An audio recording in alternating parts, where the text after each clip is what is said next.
One shot.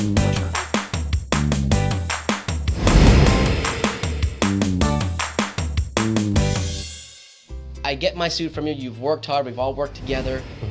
I don't want to bring it home and just chuck it on my bed. What Right. I mean, to hang it up. What is something real look, simple? What's the problem? We'll help. Look, we have particular tips that we give you on how to pack your luggage, for example, when you go into the wedding. Sure. There are things that we have sort of figured out how to work it to it. Look, a suit needs time to breathe and hang. So we always recommend hanging your garment up. You can't really ball it up and throw it away, and that generally doesn't work. A good wool suit should hang.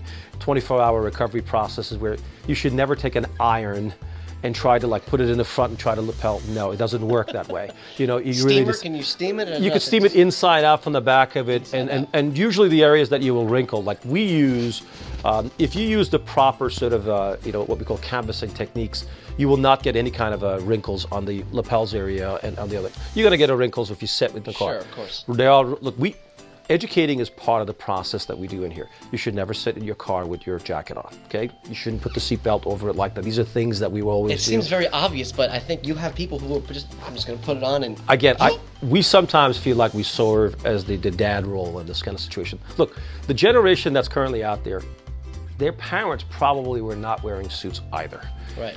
The one before they were, so they kind of understood how often, we are here to kind of help that out. We do have a little... a kit that we give them, especially if it's a young guy that I've sort of in a working professional career starting, how often to dry clean, how to pack a luggage. And right now the biggest biggest growth industry is the same-sex marriages. So we're doing a lot of those type of items, and that requires a different sort of an understanding and setup and how we're going to dress and what we do with it. So yeah, I mean, we're here to guide that, and we're here to help You're that out. still, same set. You're still gonna come in, make these guys feel at home, feel comfy. I want to get something done right now. I mean, I get so into what you're saying. I got my invitation in the mail. It says black tie optional.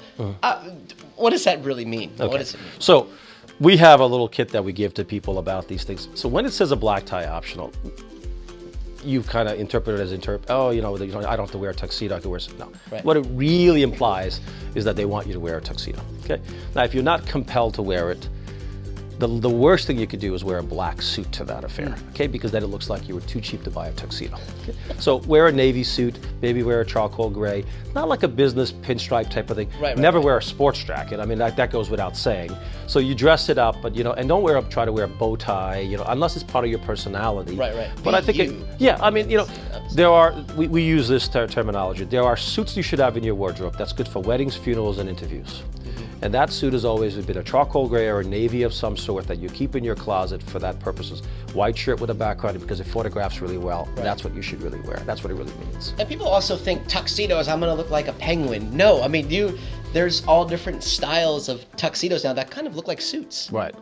The lines have been blurred. I mean, it used to be automatically you got a stripe on the side of your pants when you did a tuxedo. Right. The old Even school. that's sort of kind of coming out.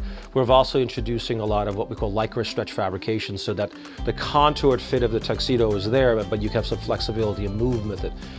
That's very important. Seasonality of a tuxedo has become important as well. If you're having a tropical wedding, in a destination, well, you need to have the right type of fabrication. So that sort of comes into the play all the time in our industry now. And again, pay attention to those things. So somebody's like, I'm getting married in Mexico. It's going to be a little hot. You're going to steer them on what fabric that they're going to be most comfortable in wearing this. Look, the affordability factor is there. I mean, when people realize it or not, and again, the misinformation. Sure. And I told you in this particular store for a $1,000 budget, we could start doing a custom tuxedo for you, right?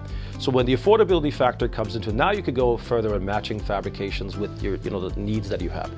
The sizzle is accessories and the trim, but the substance starts still with the fit and the fabric, and that's the part that we need to be able to help you with and interject. I'm so comfortable with just the way you make everybody feel. So if you're out there, I don't know what to wear, accessories, do I do this, do I not do this?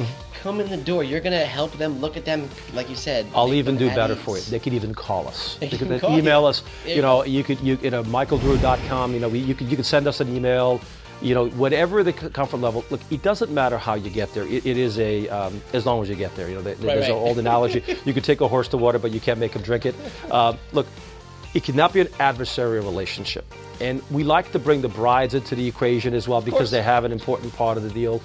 But sometimes, the lesson, but that comes with trust, and you have to earn the trust. You can't automatically give in. Just because they walked in here, they may have seen this segment or they've heard about us. You still have to earn their trust too. And the way they earn the trust is obviously that it's an important. I may have done 50 weddings, but their wedding is just as important as the one I did the first one. You know? So I love that. That has to be the way I think people approach it. And there are people who do that. I mean, and we like to think that we're one of those.